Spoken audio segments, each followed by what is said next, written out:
9 out of 10 startups fail. Women and minority-led companies receive less than 10% of all venture capital. This is an environment designed for failure. Startup Hype Man's mission is to use the power of story to make success inevitable, not the exception. And this podcast is designed for entrepreneurs to share lessons learned from their stories so that you can figure out what whatever it takes means for your company to make it. Let's kick it. I don't know yet what questions I'll ask. From the Hype HQ recording studio in Chicago, Illinois, it's Startup Hype Man, the podcast. I am your host and the Startup Hype Man, Raj Nation. Every week we bring you real talk and unpack the behind-the-curtain strategies with the entrepreneurs who are doing it or who have been there, done that, all to help your startup grow up and stand out. Join the Hype Nation to catch every new episode, plus get resources and other stuff that actually help you, not the whack promotional junk that other companies try to shove down your throat. All you have to do is add your email at startuphypeman.com. Ready for some real talk? Time now for me, Raj Nation, to turn it over to, well, me, Raj Nation, for this week's conversation. Welcome back, everybody, to another episode of Startup Hype Man, the podcast. Today on the show, we've got Jake Jorgovan. Jake is the founder and CEO of LeadCookie, a LinkedIn lead generation done-for-you prospecting service for B2B tech and tech service companies. Jake, welcome to the show. Thanks for having me on here, Rajiv. Excited to be here. I have heard you on other shows before, so when we talked about having you on this show, I knew it would definitely be a good episode. I know our listeners are going to get a lot out of this. Our topic today is how do you profitably manage cash flow? Why is this on your mind? I know why it's on a lot of people's minds, but why is it on your mind and why is it important to you? So this is really important one to me because I've been in the entrepreneurial game for 10 years. I made a lot of revenue and I never took home much money for a long time. First business did over $1 million in revenue, and I don't think I ever took home more than $3,000 a month. And literally then played the game for years, up and down of my income and stuff like that.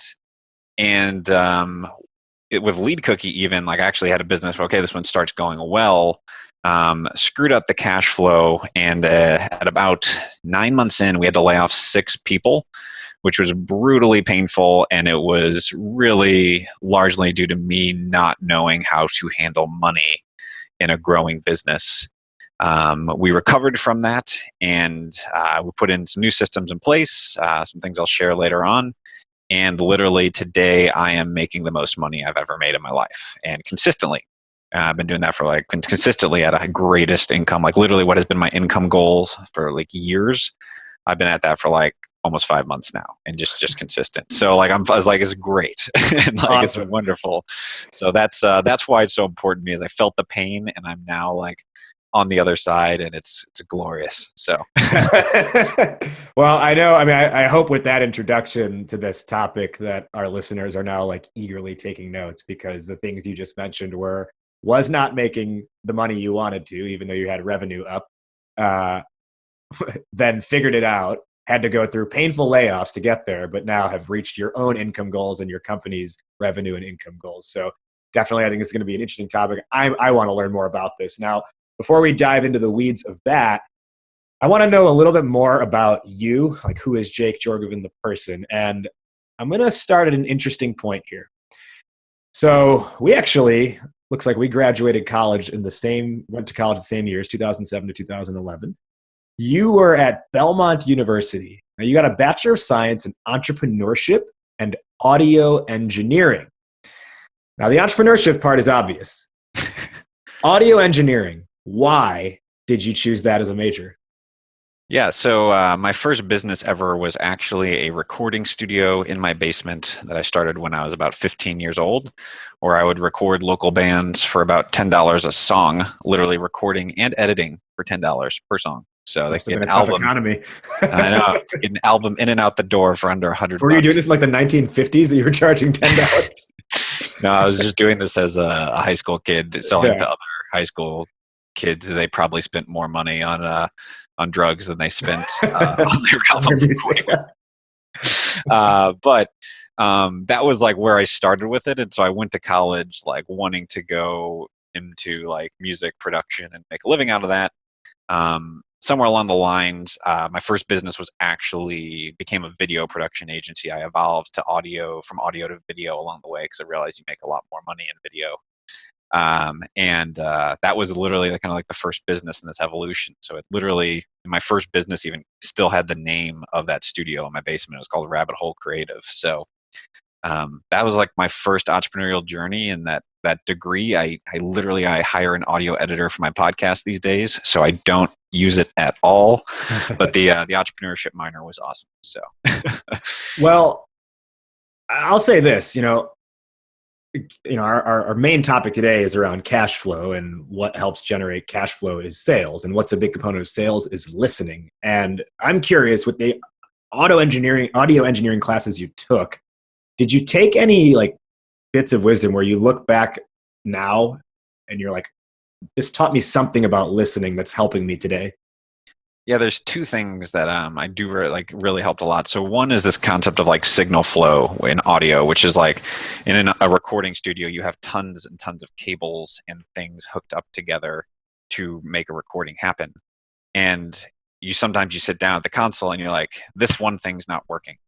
And you've got to look at all the buttons and all the connectors and all the things in between, and just start to like test and figure out, okay, is it like a bad cable we have in the mix or something like that? Or like, and you just got to start testing. And so like signal flow was one really big concept that I learned, of just like something's not working, like test all the little pieces in the chain to figure out where it's broken.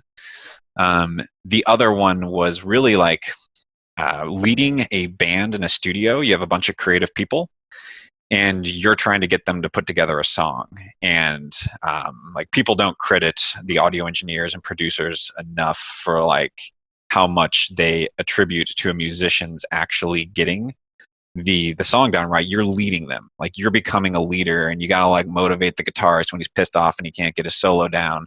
And like so there's like leadership components that come from taking like basically being at the helm of this and guiding all these people through this experience to try to create this end product together. So those are about the two really good things I do like look back at that I picked up from that career span.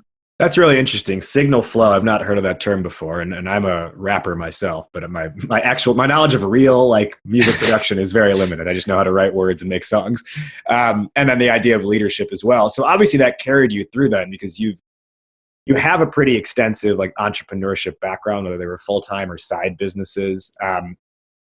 After college, you worked on Rabbit Hole Creative for a while. You then went into something called telehealth PT, which on your LinkedIn profile, you very like admittedly open up your description of that by saying telehealth PT is a failed healthcare technology startup. Why did it fail? It failed because I was on. So basically, the whole concept was physical therapists doing sessions over video chat as opposed to live. And it ultimately failed because I was not the person to do it. I had no passion. I did not care about healthcare, and I was just going into it as this like opportunistic thing that I came across when I was like jumping from my first business to just trying to figure out what was next. I actually literally, like before we were doing this, I was doing a virtual physical therapy session with a company, and I'm actually doing it because I've got an injured back right now. Oh, the sweet irony. It works, but I was just not the person for it. And that's 100% the reason it failed, is I quit on it because I was like, I did this completely from being an opportunist and not at all like what was right for me. Well, coming out of telehealth, you then became VP of growth at a company called Gun.io. What was that company about? And I guess what was your big takeaway from that experience? Yeah, so those guys are still around, and they're actually a customer of LeadCookie right now. They basically will like place developers with companies. Think of them kind of like staffing for freelance developers from like projects, where like it's not like a project manager hiring agency that it's like, hey, we're going to find you great talent, you hire them directly, and it's like really simple. So that was really cool. I actually learned a lot with them. Really good guys. They were playing a lot with the model, but it was really great. And I was freelancing at that time, so I wasn't like full time with them. I had some other clients, but that was like my main focus was them. They were like my biggest client for that period of time. Learned a lot. Ultimately, like just wasn't a great fit long term. They were still experimenting with the business model, and so we got some great leads, but we didn't have the sales to convert. But they eventually like figured out the business model like a year later, and now they're just crushing it, which is cool. But learned a lot from that, and just like that whole period of freelancing, working in a bunch of different businesses. I think you just get a bunch of experience there. So. Well, and if we fast forward a couple of years from there to July 2017, that's when you start LeadCookie, which is your current venture. And I failed to mention this in your introduction, but in LeadCookie's first full year of business, you guys achieved $450,000 in annual revenue, and you're now at your MRR, your monthly recurring revenue, is at a clip of $60K per month, which is applause for that. That's fantastic. I know a lot of companies are still figuring out how do they get to that point. How do you get your first few customers, things like that. But before we dive into the topic, why don't you give a quick walkthrough of what exactly is LeadCookie? Yeah, so we are basically a done-for-you LinkedIn lead generation service. So basically, we manage our customers' LinkedIn accounts. We do outreach and start warm conversations between them and their ideal customers. So it's very productized.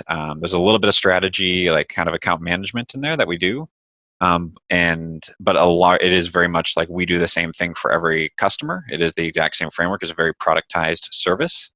And really the only things we do custom are like the scripting and everything like that. If customers give us like an operational change, they want us to start doing content on LinkedIn, we don't touch it. We do one thing, we do LinkedIn outreach campaigns, and we do that really, really well. So there's a lot of software tools out there that are like in our space where people can kind of run these on their own and try to do that, but it's overwhelms a lot of people. So we offer this like white glove, high-end, done-for-you service.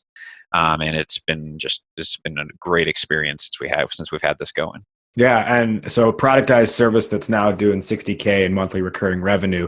Just one quick note I want to just say to our audience is, while you are as a company, what you've developed is a productized service, for those who are still getting their first revenue in the door, a great way to do that if you are building a tech product is to make it, maybe technology plus service to get your first few customers, and then you can transition out of the service element into just the straight tech component. Now, the topic today is how do you profitably manage cash flow? You gave the abstract at the top of the episode, but let's dive into this a little bit more. Can you talk us through sort of 2018 rather for LeadCookie and sort of I'm sure there was a little bit of a revenue roller coaster thing going on, or a profit roller coaster anyway, and sort of where did this first become such a big issue for you or a big topic for your company? Yeah, so it's something that I think has been in the layoffs were like the signal where it's like this is bad and it has to change because it started impacting other people. But for years, I just went like up and down on my income. And like, I would just look at kind of how much money we were making, and I would pay myself arbitrarily whatever I thought we could afford at the time. And, that was like how I ran my businesses for years. I would just like make revenue and then be like, oh, cool. Like I can pay myself this. And then like, if any revenue dropped, then I'd pay myself less and then like up. And it was just like kind of like me guessing. And ultimately at times I paid myself too much at times and kind of robbed the business of cash that it needed. And then like I would have other months where like I just couldn't pay myself the next month at all because I had probably paid myself too much before, and like I just had no real system in place. And the other thing behind this all is like I was paying myself too much, but I was also spending. Like I had no way to control my spending. So I would just spend money on whatever the hell I wanted. And like I had no way to track like, am I keeping myself profitable other than like, do we have money in the bank? And we would like kind of try to track like, how much we spent and how much we brought in each month. And like, but like those decisions would often come like, you finally close out the books at the end of the month. And so like this just happened for a long time. And then it was like December came, and like our business, we don't really charge a lot in December because, we shut down for the holidays because it's a B2B prospecting service. Like we're just not going to prospect between Christmas and New Year's. Mm-hmm. So we had like less revenue in December. We had saved up zero money for it. So we ended up having to put a ton of stuff on the credit card. And so that starts like racking up credit card debt. We basically go through the next months. I end up making more hires, like assuming we're going to grow. And then like as soon as like we were like kind of pushing the line, and as soon as like we have like a down month, like we had more churn than we expected, and we didn't have as many sales come through, like that little dip, it was like a 1 month long dip was enough to just like be like, holy crap, like we're extended on the credit card. I can't pay myself for like the next 2 months, and like we're gonna have to lay off team members. There's no other choice. And it was just like we just not having any framework in place basically got us to that horrible spot. No rules, no guidelines to work in gets you there. And that is kind of what ultimately like led to the pain and being like, things have to change. Yeah. And I wish I had had those guidelines sooner to avoid that. That's why hopefully this episode will like teach some of that to some other people so they don't hit that hard pain that I went through.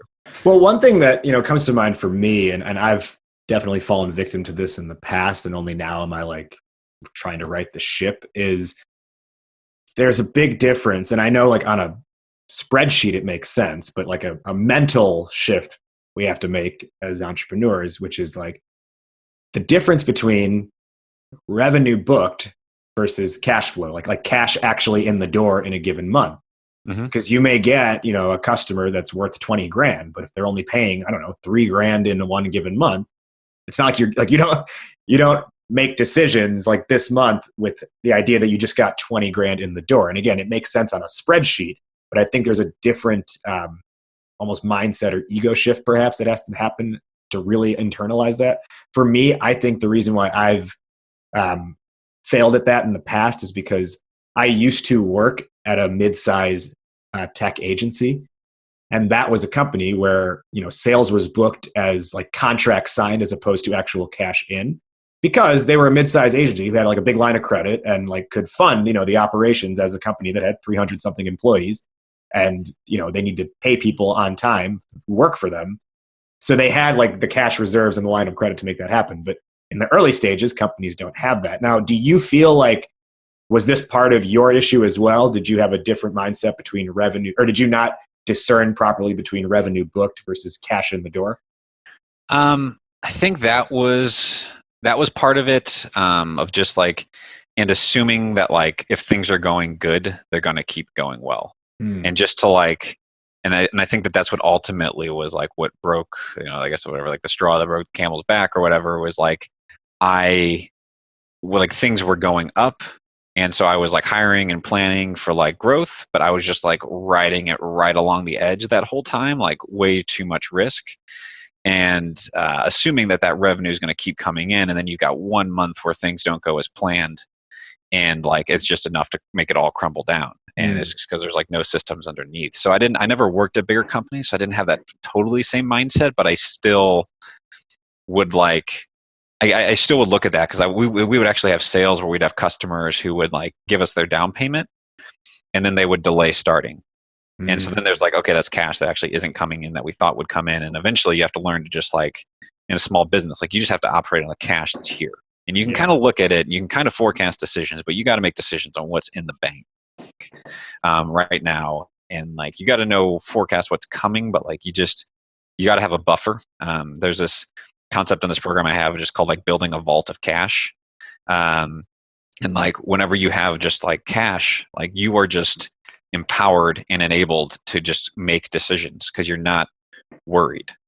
And so like at this point, like we're building that, and we've got, at least a full month of runway of everything at this point. And like, you're just way more empowered when you're not running along the edge there. And I've got like a month of runway, and I've got a full line of credit here. Like I'm not worried. And when you get to that good cash spot, you're just like empowered, and you're not afraid as a business owner as you are when you're running right along the edge. When you were in that edge moment, in the past, where you had contracts signed, but not necessarily the cash flow you wanted, and then you're like, it took 1 month and it came crumbling down. Were you aware that like it's just going to take 1 month and it'll come crumbling down, or were you more caught up in like hey, we're doing fine because we've got contracts that are being signed?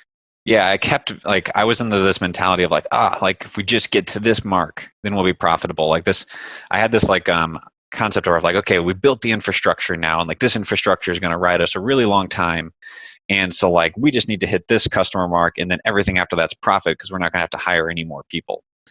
And that was like the story I kept telling myself. I was like, all right, so we need to get to like 32 customers, and then we're like break even, and then everything beyond that, like we're going to be able to handle up to like 50. And like all that's going to be profit margin. So like that's what I got to like hit, and that's what I kept telling myself. And as I'll share, like whenever we had to lay off 6 people, we doubled the revenue of our company without hiring anyone else. And that just goes to show that whole story I had, that like I just got to like get to this point and go beyond, and then it's all profit, was like this totally wrong thing, as opposed to just saying let's bake in profit from day one. Like let's make sure we have a great profit right now and build the infrastructure for right now, and then we're just going to keep growing and maintaining that profit as we grow, but we're going to bake that in, we're going to pull that out of our cash flow as we go, and so that we just like don't even have a choice but to operate on that. And that was like this huge distinction that changed things, is whenever I realized like it's not I'm going to get profitable down the line, it's like I have to get profitable today. There's no choice. Like I'm going to be profitable today, and I'm going to make the hard decisions to make that work, which meant laying off 6 people for us. So let's like walk through that story, and then in the process, what we can ideally do is sort of like create the framework to adopt the profit now mindset and build a healthy cash flow. So let's talk through the decision to make the layoffs. So if you can like recap, what made you say it has to happen now? There was no choice. There was literally no other way. I looked at the books and I said like, if we lay people off now, we can give a 2-week severance, and they will even ask them to like kind of work a little bit and just kind of like phase out. But if we wait any longer, like we literally we'll have to cut them off, and we won't be able to pay them anything. So it was like, so circumstance forced you. Yeah, there's no choice. We were in that big of a point where our credit line was 100% extended. So okay, so you lay off these employees. What's step 1 from there? So step 1 from there was like, I need to go sell some stuff. Part of what made the challenge happen, I'd also pulled in someone to support on sales, and in like not fully training them well, that ultimately caused us to lose some sales, which led to the dip. I probably could have fixed that if I had had another month, but I didn't have that luxury. So I just had to jump fully back into sales and just sell and sell and sell. So that was like step 1, is like get cash in the door, close new accounts. So that was like step 1 of what I did just to like fix the problem and get cash to just save that part. And did you have a specific number of customers or a specific revenue number that you were like, I need to get to this to do the next thing? I don't think so. I think at that point it was just like, I met with my team. I had to show up with like complete certainty and confidence, be like, guys, I'm not going to let this crumble. Like, I know this is hard. We just laid off 6 people. Like, bear with me. I'm going to rebuild this. I'm going to jump in. I'm going to make sales. So like the next thing was really just like communicating with clarity and confidence to my team that I have this, and do not worry. Like, I will fix this. I got us in this spot. I'm sorry. I'm learning from this, and I'm going to get us out. So that was this other piece of just like complete certainty to the team that I can get us out of this dark place. So certainty is what you have to have in that moment.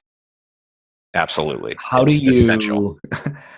It's a tough question, but like, how do you, I don't know, how do you have such certainty? It's just like self-belief, like. So I give credit on that part and like the mindset that I was in at that time. A couple of things, like one is just like studying like stoicism, stuff like that has been useful. And then there's this program called like Wake Up Warrior, which I'm a part of now, which Russ Perry from Design Pickle has gone through it. And he's been a huge part of his journey. And I was in it at that time. And that again helped a ton to like reframe your stories. A lot of it's just like I had this story in my head that like I screw things up. Like every business I build, I screw it up. And so I was like, here it is. I'm going to screw it up again. Oh man, it's happening. And then you just have to be like, no, like I've got this. Like, I have the ability. I can get through this. Like, let's pull my emotions out of this. What are the things that I have to do? All right, now let's do them, and just like put the little crybaby in the closet. Look at what's got to like actually happen to get through this, and then you just like show up and you deliver. And it's just a matter of like getting those emotional stories out of the way, like getting the things you're telling yourself that are not really based in facts, but all in your emotions. Just getting those behind you, and then just looking at what has to get done, and then just showing up and doing it. So step 2 of that process. So step 1 was saying, okay, you fired the people and you said, I need to go out and sell some stuff, get some cash in the door, close new accounts. Step 2 was communicating that to the team with confidence, clarity, and certainty. Mm-hmm. Step 3? Step 3 was getting a financial system in place that worked. And so at this point, I had, there's this book, Profit First by Mike Michalowicz. And I had heard about this book. I'd even read like a summary online. I read like one of those like 2-page summaries, and I was like, oh, it's like most business books, just read the summary, whatever. and I didn't really do anything with that. And so I was like, well, this is a book about financial systems. I have a ton of people that keep talking about this book to me, and that's kind of like my litmus test for a book is how many people tell me about it. And I pick up that book and start reading it, and it's just like speaking to the man in the situation, doing like exactly where I am, like going through the pain of layoffs, the ups and downs, the never consistent income, tons of revenue, you're not taking home much money, and like the whole like principle. And so I just like took this, and it's like the cool thing is it's not just like a theoretical book; it's like a system that he teaches you. And basically, like the simple idea is that like you, as a business owner, you make decisions based on how much money's in the bank. Like you can try to put together spreadsheets, which are all theoretical, and you can try to say that, but like ultimately you look at your bank account and you say, hey, we've got 30,000 in the bank. Let's do X, Y, Z because of that. And so the whole idea of Profit First is basically twice a month, you take percentages of all the revenue you collect and you move them to other bank accounts. And you start off literally with just like 1% into profit, 1% into a tax account. That's the other thing. For years, I never put away money for my own taxes that I would pay. So I'd be personally, shelling out $15,000 for my taxes at the end of the year. Oh, that was a big mistake I made last year. Yeah. And so and this is a system that has helped me fix that, because now I literally 5% of our revenue goes toward a tax account. And I'm going to hit the end of the year, and the money I actually paid myself was actually my money. And then I have all this stored away that the business can pay on my, that literally can just like, here's taxes, like covered. Like, and I don't have to worry about that. And it's not like mixing my tax money with my personal savings. I used to look at my savings and be like, oh, this is so cool. I have 20,000. No, I don't. I have like 5. Like, right. And so like that, like getting those into like literally like I have like 7 bank accounts now, and that's because of this like Profit First system. And so I'll transfer out for taxes. I'll transfer a percentage of revenue into like a profit account, and then I transfer a percentage of revenue into my income, like for my income. And so it's literally, you do all that twice a month, and then you just keep operating from this like operating expenses. And it's at first like you start with like the percentages really low and you like raise them over time. But like the crazy other concept in that book that he talks about is like, it's kind of I think it's either Pareto or Parkinson's law. It's whatever. No, it's Parkinson's law that like your resources will expand to like fit whatever, like, or your time will expand to the resources that are available. It's like the whole thing, give yourself an hour to do something, you're going to get it done. Well, it's the same thing with money. And so if you just give yourself less money to operate your business on, like you're gonna basically, you're gonna figure out how to make it work. Yeah. And so like we doubled the size of our business and we didn't hire anyone new. And literally we just were like, oh, how can we make this efficient? How can we make an account manager handle 10 accounts instead of 8 accounts? Like what would it take to do that? And like, how can we like set up Zapier to like automate more stuff? And like it just forces you to like look at the problem differently and not just solve it with throwing more bodies and more expenses at it, but like throwing at it with like innovation. And when you just give yourself those constraints, you figure out a way. I like that a lot. Now, that step 3 was get the financial system in place, create these like distributed bank accounts where every dollar that come like literally down to the dollar. You're like 20 cents goes here, 30 cents goes here and whatnot. What comes next? Or is that where you're like, okay, now we're set up, I'm just going to run the business now? Yeah, so it's it starts off like really small. It's like literally like even when we were in that point, it was like, okay, we're gonna transfer like 1% to a profit account. Like we're gonna do that. And we're gonna like we just put that for a while toward like paying down the credit card. But it was after that, it was just like getting consistent, sticking with it, like making sure we kept sales up and like and it took us 8 months to basically get that credit card to the point where it's like at a healthy level of like a normal amount now. So like, it literally was like this brutally like painful thing. And after that, it was just get consistent. Like that was pretty much it, of just stick with it. Like don't thrash around, show up, do the work, make sales, and just we kept raising those percentages. Like I started off with 1% in my tax account, and even that small amount, like 1% putting into a tax account, I think I had $6,500 to put toward my taxes this year from my business that didn't have to come out of my personal savings by starting at 1% and raising it a percent each quarter. And so like that small, like literally it doesn't like you start off transferring 1%, like this is silly. This is like $71, like, and then like you slowly raise it over time. You don't even notice it from the operational point. And next thing you know, you're like, I have all this money saved away. So it's just getting consistent and then like executing on the system and growing it over time. Yeah. So basically build the framework and then successfully execute on it. We've only got a couple minutes left here. Can you give a piece of advice then? And I'm going to assume that that's sort of the end of that process and like the execution and optimize from there.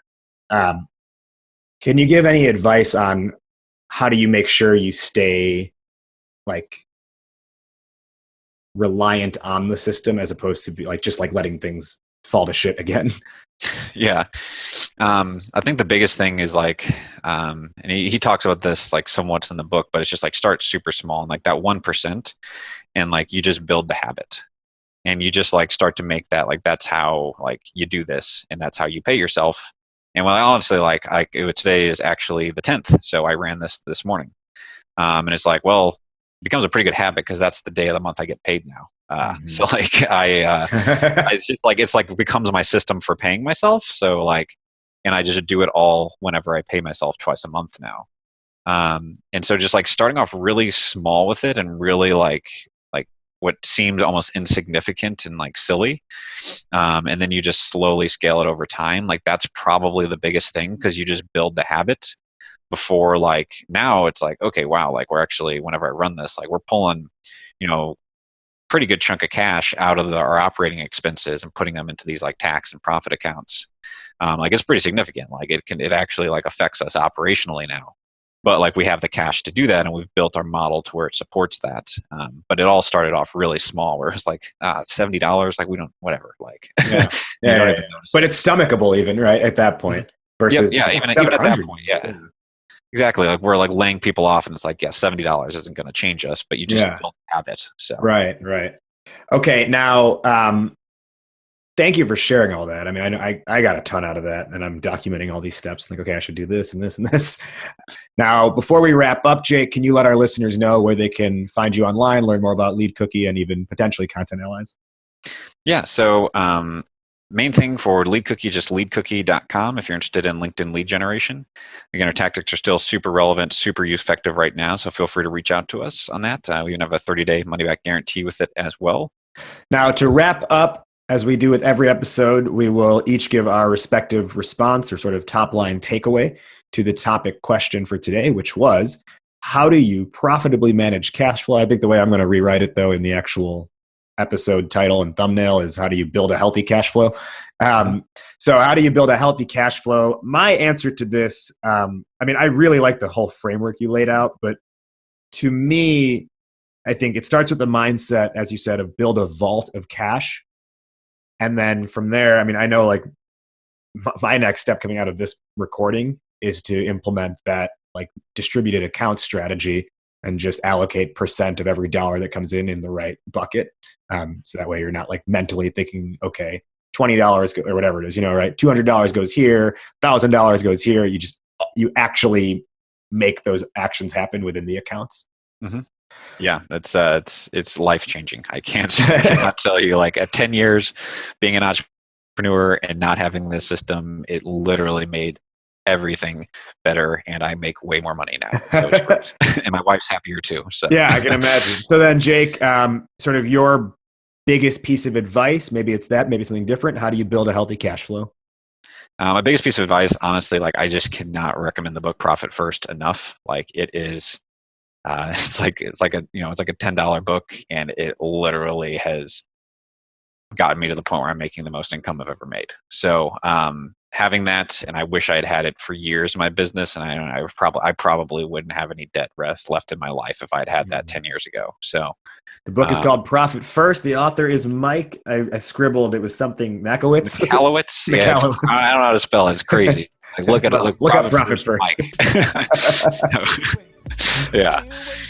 Thank you, Jake, for joining. This was a fantastic episode. I learned a lot. I know our listeners will as well. Thank you for joining us today. No problem. Thanks for having me on here, Rajiv. That brings us to a close. Did you like what you heard? Did it tingle your earbuds? Support your startup ecosystem and share this episode with another founder to help them.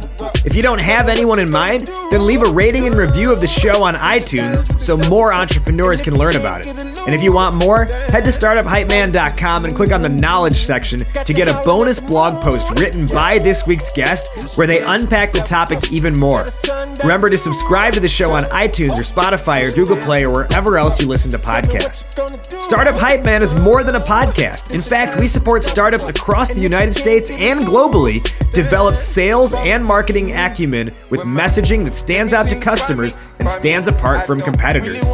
Learn more and fill out a form at startuphypeman.com if you want to chat. Shout out to this week's guests for spending their time with us, and shout out to music artist Sir the Baptist for providing our show's theme song. Catch you next time. Hype Man out. Word up. Raise up. Got you howling at the moon. Yeah. This a dance with the devil, girl. Instead of sundown too. Yeah. This a dance with the devil, girl. Tell me what you gonna do. This a dance with the devil, girl. And if you can't get it loose, then fall into the truth. It got you howling at the moon. Yeah. This a dance with the devil, girl. Instead of sundown. Yeah. This a dance with the devil, girl. Tell me what you gonna do.